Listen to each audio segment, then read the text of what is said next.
Kamusta kayong lahat? I hope everybody's well. Si Chef Mami Jill po ulit ito para sa panibagong episode ng Real Moms, Real Food. Nag-iisip ako.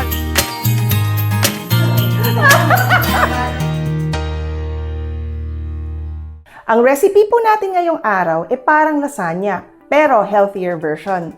Bakit? Kasi ito ay meat-free, gluten-free, low-carb, and low-fat. Pero very cheesy siya at paborito ng mga chikitings. Ito ay baked eggplant parmigiana.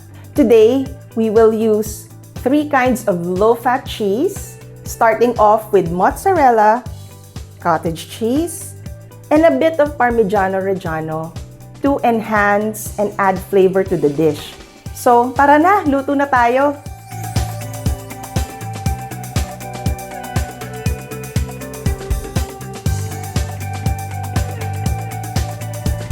Now, for the tomato sauce of the Parmigiana, let's heat off our casserole. This is Tramontina, by the way, available in Royal Duty-Free shops. Let's add in our oil. So our oil is hot enough, we can already start sauteing. First off would be our onions. Saute lang natin until translucent. Saute lang natin siya. Then, our garlic. We just need to toast it but not brown it kasi we're making a sauce. So, masusto pa ito. So, don't you worry. You don't have to wait for the color of the onions to be translucent. Parang sinashock lang natin siya. Next would be our tomato paste. Yan. After would be our diced tomato. So, do not discard the juices. Kasama natin yan, so walang waste dapat. This could actually be your basic pomodoro sauce or tomato sauce, which you can also add to your pasta, like whole wheat pasta.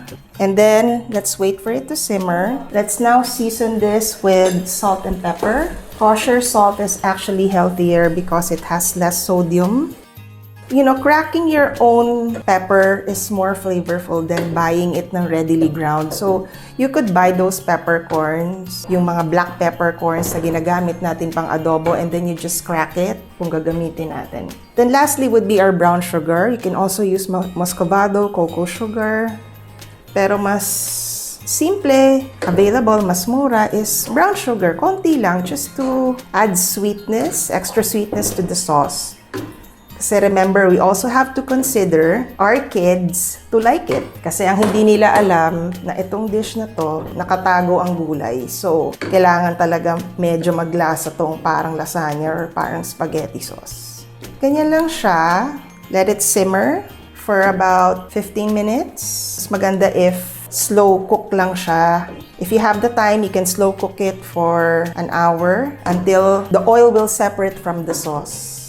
So, I already have here yung binake natin na aubergine, which gumamit kami ng baking tray. You can also use baking dish. We lay it flat, drizzle with olive oil, season it with salt and pepper, cover with foil, pop in the oven for about 30 to 45 minutes. You have to check.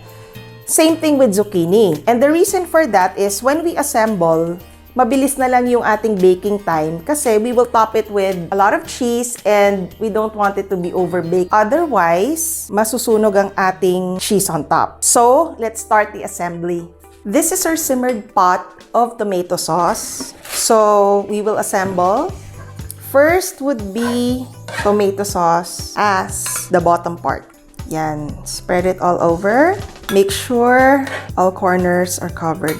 Kasi since we're using a transparent Pioneer Woman baking dish, gusto natin nakikita yung mga layers, diba? So that our guests could see the beauty of our dish. Then, we'll place na our baked aubergine, starting with the thickest cut.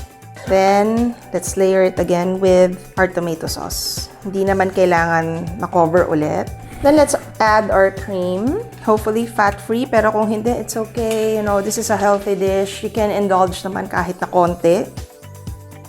Yan, drizzle lang. So, next would be seasoning it with a bit of salt, konti, and pepper.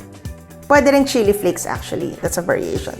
Next would be, top it off with your baked zucchini. Pag na-bake ito actually, because it's all drowned in tomato sauce, you wouldn't really taste na they're all vegetables. Next would be our cottage cheese. Yan, dollop lang siya, konting spread. Okay, you can do this alternately para hindi naman siya yung lunod sa keso because we will use this later on the top. Cream, once again. This recipe is not strict naman in terms of how it's being placed in order or used in order. Nasa sa inyo yon, but for me, this is how I want to do it. So, and then I sprinkle it with the basil which was cut in chiffonade. Yan. This adds really great flavor. So we're adding basil all around and this gives so much flavor in everything. Let's add our Parmigiano Reggiano or grated Parmesan cheese sparingly. This will add flavor and saltiness to the dish. So kahit itong layer na to, you don't need to salt it anymore. Then another layer of our tomato sauce. Actually, last layer na rin. Look at that. Ganda ng mga kulay. Super festive. Parang lasagna lang siya, pero without the carbs. Siyempre, i-even out natin to. Para pagkakuha, it's a full of chunk of layers. Now, last na would be our aubergine. So, lagyan na natin ulit. Last na ito.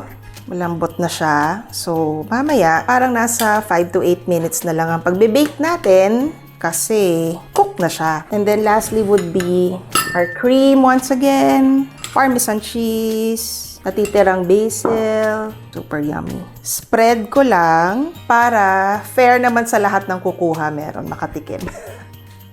Kasi sometimes all the excitement is focused on the middle and we don't want that. Then our cottage cheese. Kahit kalat-kalat lang, hindi naman kailangan ma-spread. Parmesan ulit.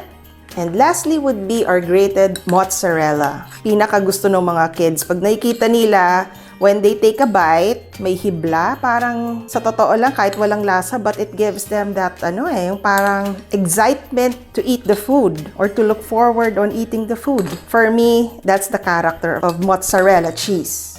Actually, this cheese is gustong-gusto ng mga bata. Even if it's tasteless, but the fact na when they eat it, makita nila yung hibla, and even adults, no?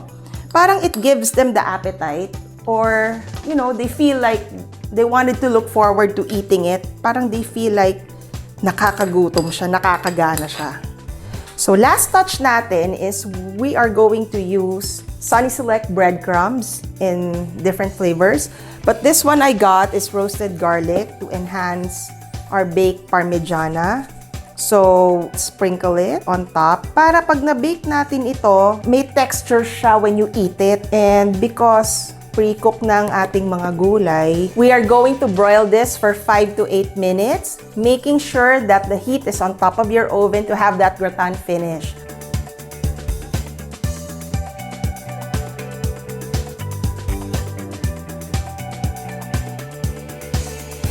Ito na po ang ating baked eggplant and zucchini parmigiana. Try na natin!